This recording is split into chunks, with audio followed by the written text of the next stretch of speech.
नमस्कार। बिहार में किसकी बनेगी सरकार, एनडीए, महागठबंधन या तीसरा मोर्चा? आज हम चर्चा करेंगे बिहार विधानसभा चुनाव 2025 की।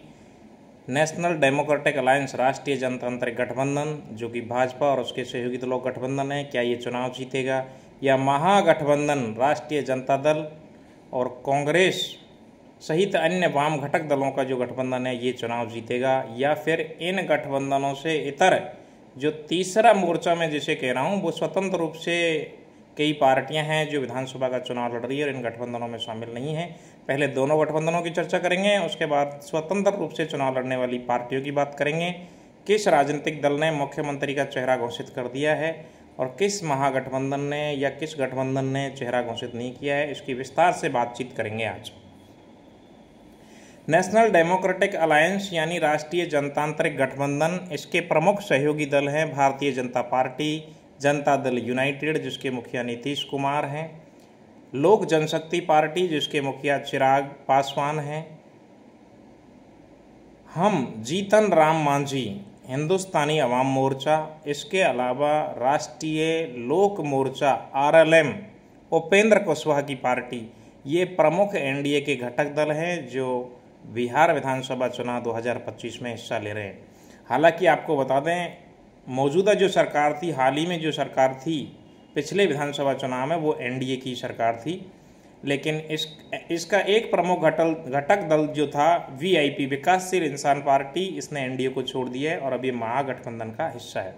आपको बता दें कि एनडीए ने किसी भी व्यक्ति को, यानी वर्तमान जो मुख्यमंत्री हैं, निवर्तमान मुख्यमंत्री हैं नीतीश कुमार, उनको इस विधानसभा चुनाव में मुख्यमंत्री का चेहरा घोषित नहीं किया है।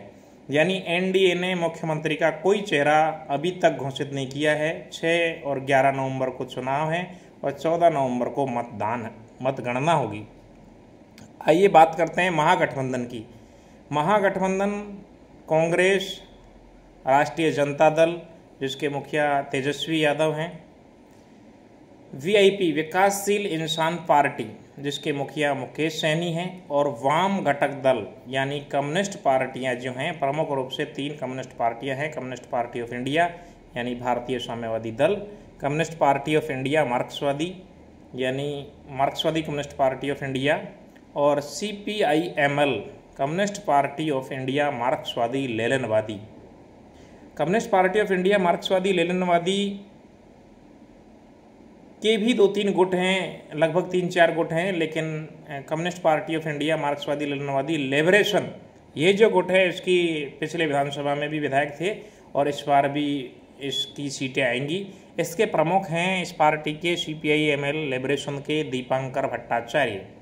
इसके अलावा वीआईपी विकासशील इंसान पार्टी के मुखिया हैं मुकेश सैनी जो मल्लाह के बेटे हैं, और तेजस्वी यादव राजद के नेता हैं, और कांग्रेस भी इस महागठबंधन का हिस्सा है। हाल ही में पटना में आयोजित एक कार्यक्रम में राजस्थान के पूर्व मुख्यमंत्री अशोक गहलोत ने ये घोषणा की कि महागठबंधन की तरफ से मुख्यमंत्री के चेहरा होंगे तेजस्वी यादव और उप मुख्यमंत्री के चेहरा होंगे वीआईपी विकासशील इंसान पार्टी के नेता मुकेश सैनी जो मल्लाह के बेटे हैं। ये बात हमने की है 2 गठबंधनों की, एनडीए और महागठबंधन की, जो इंडी गठबंधन से जुड़ा हुआ है, लेकिन यहाँ पर हम इसे महागठबंधन नाम दे रहे हैं क्योंकि इसमें जो प्रमुख पार्टी है वो राष्ट्रीय जनता दल है, ना कि कांग्रेस है। इंडी गठबंधन कांग्रेस और उसके सहयोगी दलों का है, लेकिन ये लगभग वही है, बस नाम बदला गया है। आइए हम बात करते हैं, क्या कोई तीसरा मोर्चा है? एनडीए और महागठबंधन के अलावा तीसरे मोर्चा, कोई स्पष्ट मोर्चा नहीं है, लेकिन अनेक राजनीतिक दल ऐसे हैं जो स्वतंत्र रूप से चुनाव लड़ रहे हैं। क्या वो चमत्कार दिखा पाएंगे? जैसे आम आदमी पार्टी बिहार विधानसभा चुनाव स्वतंत्र रूप से लड़ रही है। इसके अलावा AIMIM असदुद्दीन ओवैसी की जो पार्टी है, बिहार विधानसभा का चुनाव स्वतंत्र रूप से लड़ रही है। इसके अलावा the plural party Pushpam Priya Chaudhary, इन्होंने पिछला विधानसभा का चुनाव भी सभी सीटों पर लड़ा था, लेकिन एक भी विधायक नहीं जीत पाया। यहाँ तक कि जो पार्टी की मुखिया हैं और पार्टी की तरफ से मुख्यमंत्री का चेहरा है, द प्यूरल पार्टी की तरफ से मुख्यमंत्री का चेहरा है पुष्पम प्रिया चौधरी। ये स्वयं 2 जगह से पिछली बार चुनाव लड़ी थी और चुनाव हार गई। इस बार दरभंगा से भाग्य मारी हैं पुष्पम प्रिया चौधरी, विदेश में पढ़ी लिखी हैं, लगभग काले कपड़े पहनती हैं और मुंह पर काला स्कार्फ लगाती हैं और काफ़ी बुद्धिजीवी महिला हैं, लेकिन चुनाव में कुछ कमाल नहीं कर पाई हैं पिछले विधानसभा चुनाव में। देखते हैं इस बार क्या होगा।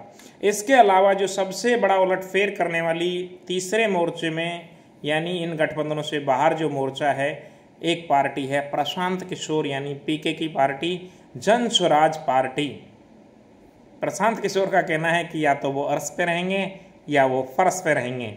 यानी पीके क्या बिहार में अरविंद केजरीवाल साबित होंगे? जिस प्रकार से कांग्रेस भाजपा को हरा के अरविंद केजरीवाल दिल्ली में सत्ता में आए, क्या प्रशांत किशोर की पार्टी, हालांकि ये ध्यान रहे कि प्रशांत किशोर ने खुद को मुख्यमंत्री का चेहरा घोषित नहीं किया है। वो कह रहे हैं जन स्वराज की सरकार आएगी और जन स्वराज ही तय करेगा कि कौन मुख्यमंत्री बनेगा। यानी पूरे घटनाक्रम में हम देख रहे हैं तो एनडीए और महागठबंधन के अलावा अन्य जो राजनीतिक दल है उनमें जो सबसे महत्वपूर्ण या सबसे चर्चित हैं ये रणनीतिकार प्रशांत किशोर हैं और जिनकी पार्टी है जन स्वराज पार्टी, जिसका चुनाव चिन्ह है बस्ता। स्कूल का बैग, यानी स्कूल का बैग इनका चुनाव चिन्ह है और ये उलटफेर कर सकते हैं बिहार विधानसभा के चुनाव में। तो आज हमने ये बात की है बिहार विधानसभा चुनाव की। अन्य राजनीतिक चर्चा के लिए आप हमारा यूट्यूब चैनल देख सकते हैं, सब्सक्राइब कर सकते हैं। लगभग प्रतिदिन 9 बजे हम राजनीतिक चर्चाओं से जुड़ा हुआ एक शो आपके साथ लेके आएंगे। आपको कैसा लगा हमारा ये राजनीतिक वार्तालाप बिहार विधानसभा चुनाव 2025? आप हमें कमेंट बॉक्स में लिख दीजिए। नमस्कार।